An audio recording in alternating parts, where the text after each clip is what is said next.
الحمد لله رب العالمين والعاقبة للمتقين والصلاة والسلام على سيدنا ونبينا محمد وعلى آله وأصحابه أجمعين. أما بعد، السلام عليكم ورحمة الله وبركاته. السلسلة هاي درس عقيدة امروز قسم رو میگیریم. حکم قسم رو. قسم خوردن به غیر از خداوند چه حکم دارد؟ قسم خوردن به غیر از خداوند جایز نیست، زیرا حدیث ها دلالت به آن میکند که غیر از خدا دیگر کس را مانند قسم به کعبه، قسم به نان، قسم به دیگر چیزها و پرچم، اینها جایز نیست. زیرا پیامبر صلی الله علیه و سلم در حدیث میگویند: من کان حالفا فلیحلف بالله او لیصمت.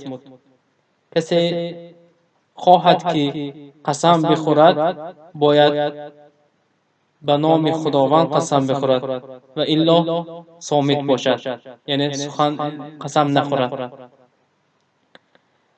از این حدیث دلیل میشد که کسی که خواهد که قسم خورد فقط به نام خداوند، یعنی والله بالله تالله گفته قسم خورد.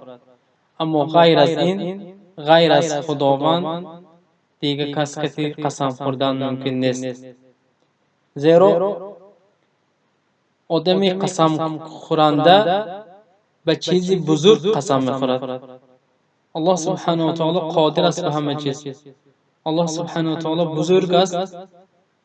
از این سبب ما با نامهای خداوند قسم میخوریم. و دیگر در دیگر حدیث آمده است که پیامبر صلی الله علیه و سلم میگویند: من حلف بغیر الله فقط اشرک. کسی که غیر از خداوند اگر قسم خورد مانند کعبه یا نان یا پرچم، این شرک میشده است. اما مسئله شرک به علما اختلاف میکنند که شرک اکبر میشود یا که شرک اصغر. بعض وقت شرک اکبر میبرد و بعض وقت شرک اصغر میشود. از این لحاظ ما باید از این خیلی قسم هایی که به غیر از خدا میشد خود را دوری جوییم، زیرا در این باره، در این موضوع حدیث های خیلی خیلی و زیاد آمده است. اینچنین در دیگر حدیث آمده است که پیامبر صلی الله علیه و سلم میگویند: الا من كان حالفا فليحلف الا بالله فكان قريش تحلف بآبائها فقال لا تحلفوا بآبائكم. این حدیث صحیح است، در بخاری مسلم آمده است که پیامبر صلی الله علیه و سلم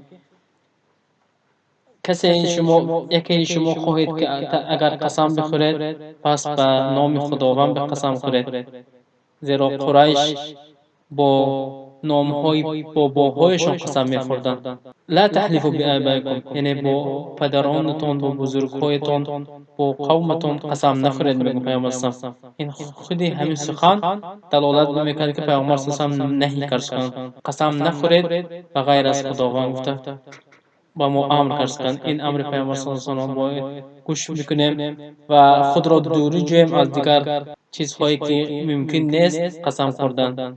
از الله میپرسم که هر یک ما را وحید گرداند و هر وقت که قسم میخوریم به نام الله سبحانه و تعالی قسم خوردن نصیب روزگار. و صلی الله علی نبینا محمد و علی آله و اصحابه اجمعین.